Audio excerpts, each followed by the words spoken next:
E aí, gente, beleza? Bom, esse vídeo vai ser sobre uma explicação bem rápida, assim, sobre análise de partidas e cálculo também. Então, bom, aqui tá como é que eu posso dizer, um exposto, mas bem basicão mesmo, pra pegar algumas ideias, assim, básicas do cálculo, né?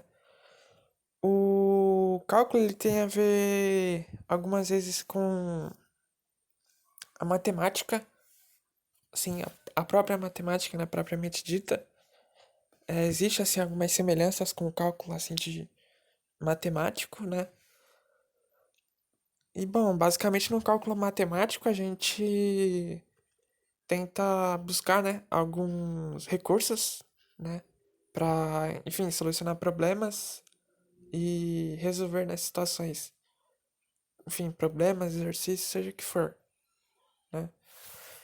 Então, cálculo aqui no xadrez, a gente também vai procurar fazer essa resolução, né, através de ferramentas que o jogo nos proporciona, né? Então, bom, eu denominei aqui o título do cálculo, desse cálculo 1, né, de cálculo 1 e tomada de decisões, né? Que, enfim, a decisão ela sempre está muito ligada, né, ao cálculo, né? Seja abertura, meio jogo, até no final, até. Então, basicamente, a gente sempre vai ter que tomar uma decisão no jogo de xadrez, né? A gente pode tomar muitas decisões ou menos decisões, assim, né? Dependendo, assim, da posição, né? E do caráter da... Enfim, do caráter da posição mesmo. Então,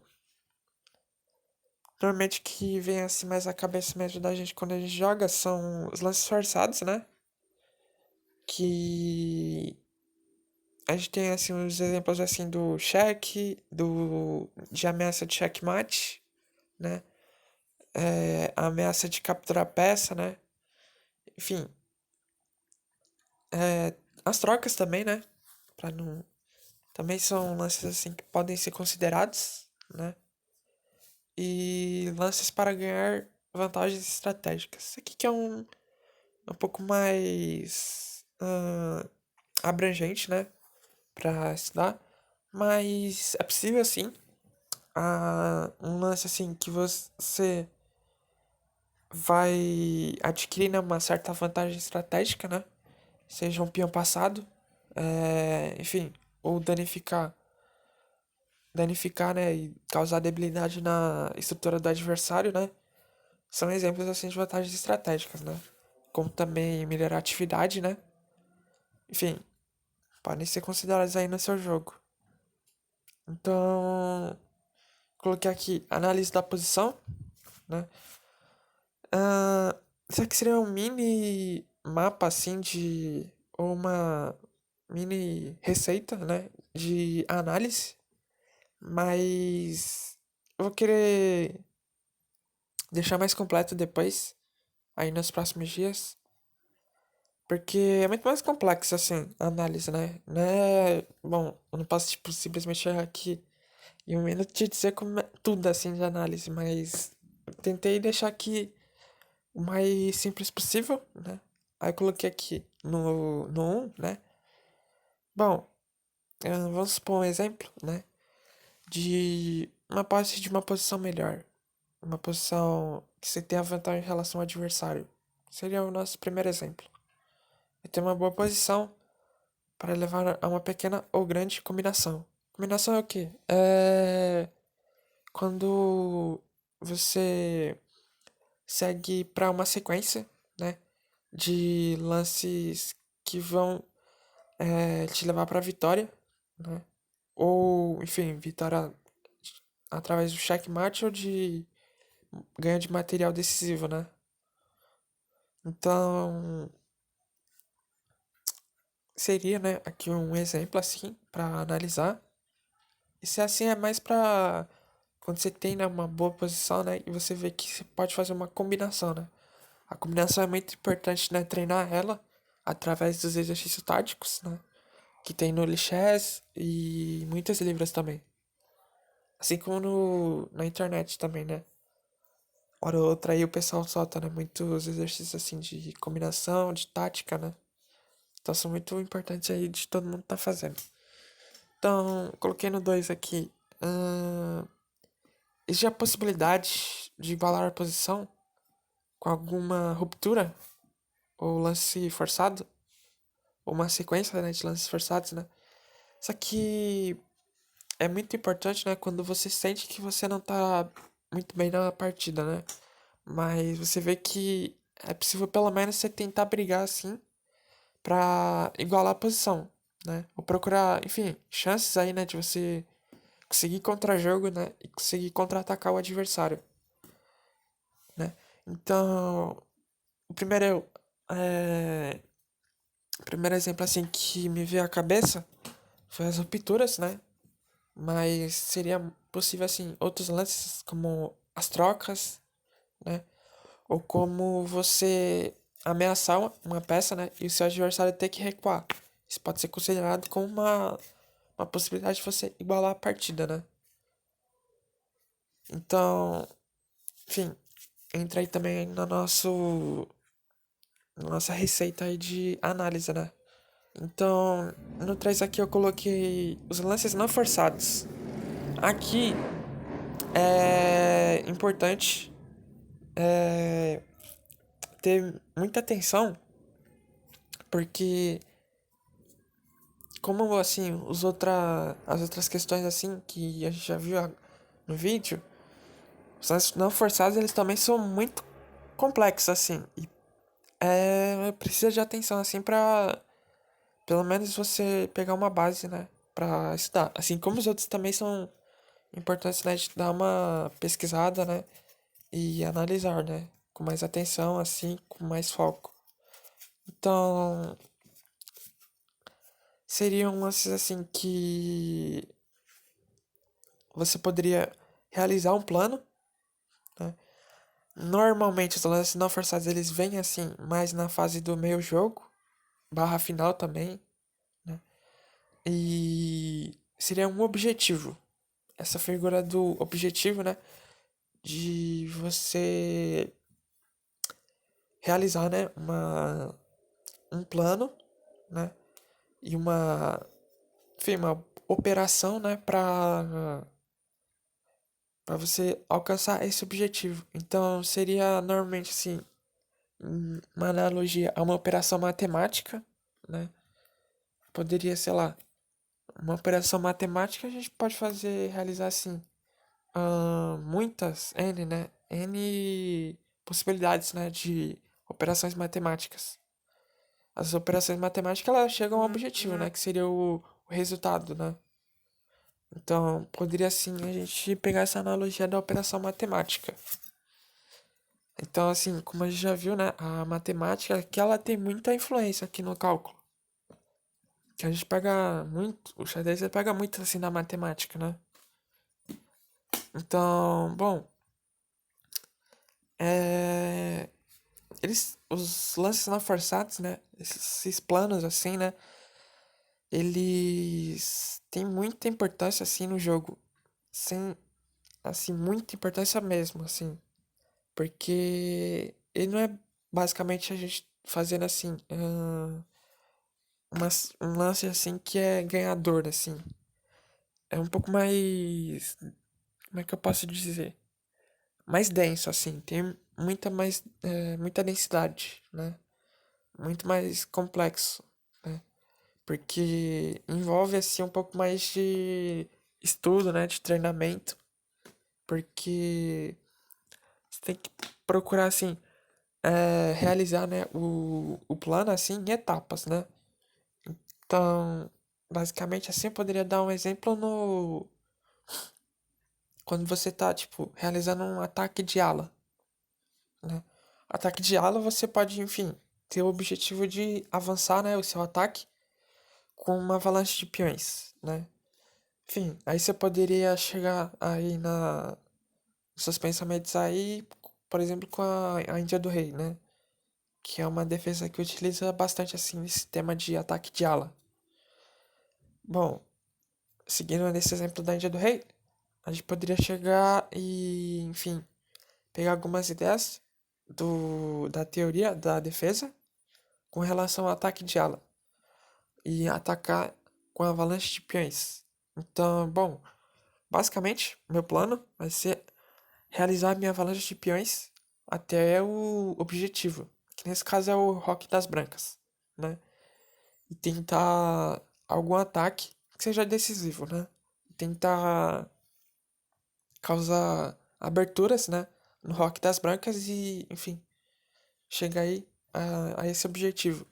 Então, bom, mas o adversário ele também vai tentar não deixar você fazer realizar esse plano, né?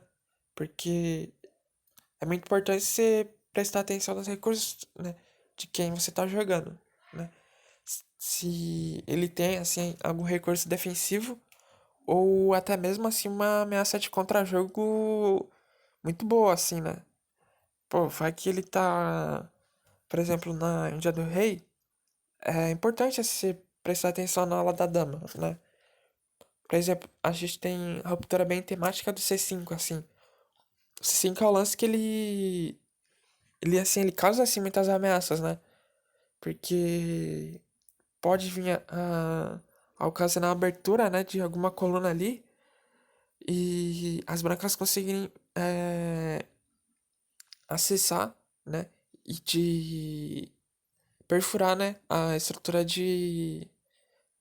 sua estrutura assim da ala da dama, né?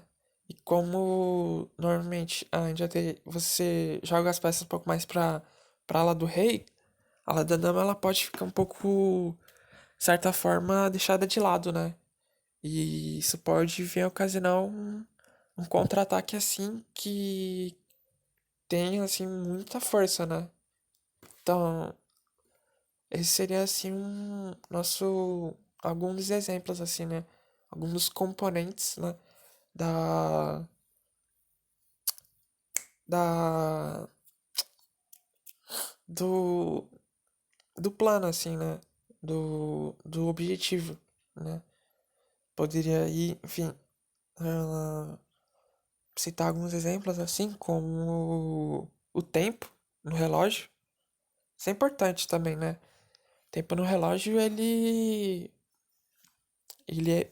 vem assim a interferir bastante na partida, né? Então, é sempre é,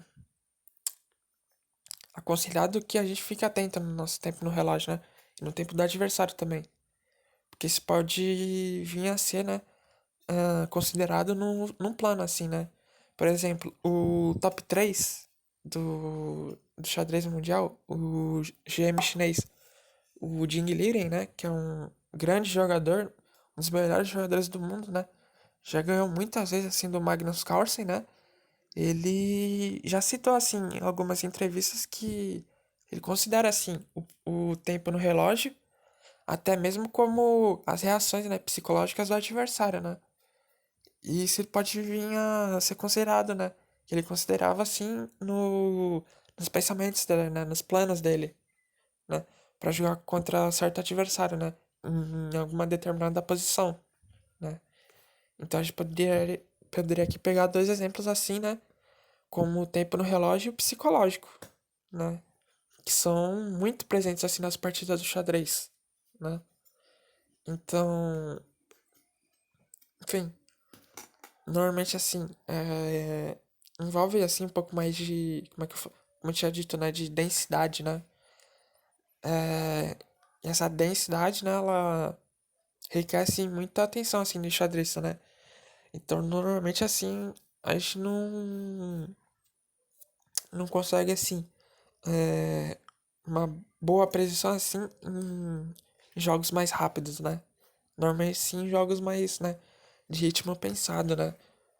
Que poderia aí, né, a gente considerar, né, mais variantes, como também considerar assim, analisar a precisão dessas variantes, assim, né? Dessa qualidade, né, das variantes, né, do xadrez, né? Então, bom, eu deixar aqui alguns exemplos, né? Quando eu tinha escrito ali no vermelho, né? No mobilização, assim, da cadeia de peões, né? Manobras também, são outros exemplos, assim, de jogadas, assim, que não são muito forçadas, né? Como também deixar ali coordenação, né? Coordenar, né? E cooperar as peças, né? E os peões também, né? Normalmente, assim, você pode, assim, de certa forma, assimilar, né? Os lances não forçados como lances posicionais.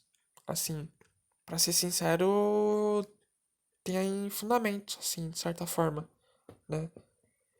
Um livro muito famoso aí que envolve, assim, né, a explicação disso tudo e muita mais outros temas, né? É o meu sistema, do Nizovic, né? Nizovic, ele é um... Quando ele escreveu, né, o meu sistema, ele abrangeu muito, assim, desses temas, né? Fora outros, né? Então, e são, assim, né, lances, temas, assim, que na época não ganhava muita atenção, né? Mas que contribuíam, né, pra melhora, assim, da qualidade das partidas, né? As partidas, elas começaram a ter uma altíssima precisão. Depois que o xadrez hipermoderno, ele chegou na década de 20, né? Enfim, também com a ajuda, né, de grandes jogadores, né? Com a ajuda dos estudos, né, das pesquisas dos campeões mundiais, né? Os campeões mundiais são muito importantes, assim, para a evolução do xadrez, né? Por exemplo, o Botvinnik, né? Ele foi um divisor de águas, né, no mundo do xadrez, né? A gente poderia até mesmo dividir o xadrez antes e depois do Botvinnik, né? Contribuiu muito, assim, pro estudo, né, de xadrez, né? Então, aí também a gente teria outra figura, né, que poderia, né, ter relação com o que a gente está estudando, né? Que é a figura do xadrez científico, né? O xadrez científico, ele vem, né, dessa ideia de você buscar analisar suas partidas, principalmente as partidas que você perde, para você captar as ideias, as suas ideias como as ideias do adversário. E também, fora disso, né, procurar achar os seus erros e tentar resolver esses erros, né? Resolver problemas, né, que você teve na partida pra diminuir a chance de você cometer de novo isso, entendeu? Por exemplo, a gente poderia dar um exemplo aqui muito leigo, que é o iniciante, o problema assim das iniciantes com o checkmate pastor, né? O checkmate pastor, ele é muito famoso, né? Ele vem da posição de de um mate assim, né, de uma ameaça de mate muito rápida, né? Por exemplo, aqui eu vou dar um exemplo assim, de mate pastor, assim, né? Então, as brancas, né, elas vêm com o bispo e a dama, né? E seria um exemplo aí muito leigo, mas que a gente poderia aí até mesmo assim utilizar, né, para buscar, né, outras formas mais completas assim, né, mais adequadas. Mas isso aqui seria um exemplo bem rápido, né? Bom, iniciante no checkmate pastor, ele pode ter essa dificuldade, né, de como eu vou defender o checkmate pastor. Eu mesmo já sofri isso já. O primeiro torneio que eu participei, né? Felizmente eu ganhei esse torneio, né? Em primeiro lugar, mas isso fica fora de questão. Eu tive as minhas derrotas, né? As duas derrotas que eu tive foi checkmate pastor, né? Enfim. E aí eu demorei assim, né? Pô, como é que eu defendo isso, né? Porque até mesmo defendia, mas eu tomava outra forma, né? Do checkmate pastor. Né? Eu jogava com, sei lá, o cara jogava assim, eu jogava esse, assim, né? Que normalmente tinha uma figura que o cara só podia jogar assim, né? Mas. Que é outra forma, se você dá um pastor, mas não fica fora de questão. E enfim, teria formas aí de você defender, né, um pastor, né? Aí depois que eu comecei assim, né, a pegar assim o ritmo assim dos estudos assim, pô, aí eu dei uma aí eu vi, né, que podia se defender, né, com outras formas, né? Enfim, seria aí um exemplo aí bem leigo, né, do Checkmate Pastor. Então, o vídeo ficou bem longo assim. Agora que eu vi ficou com 20 minutos. Ahn, mas eu tentei assim dar pelo menos assim uma uma sintetizada, né? E mas não deixando assim de lado a complexidade, né? Pelo menos pegando assim, o mais importante, né? Como o meu professor de geografia diz, né? Pegar o filé, assim, né? De tudo, né? A gente pega só o filé, mas é o filé assim, né? A figura, né, do filé que é o importante, é o mais importante, né? Então, espero aí que vocês tenham complementado aí, né, para reforçar as ideias assim de cálculo e de análise também. É lógico que vamos ter muitos outros vídeos para complementar aí os nossos estudos no cálculo e na análise, né? Vou ver aí se nos próximos dias aí eu consigo soltar algum vídeo aí sobre árvore de análise, né? A figura, né, da árvore de análise, né? Do, do grande mestre Kotov, do livro dele. Bom, então é isso. Espero que todo mundo aí tenha gostado, né, do vídeo aí, né? E espero aí ter contribuído aí para os estudos aí de vocês. Então, a gente se vê no próximo vídeo. Falou. Muito obrigado pela visualização e pela sua atenção, mano. Muito obrigado. Até mais.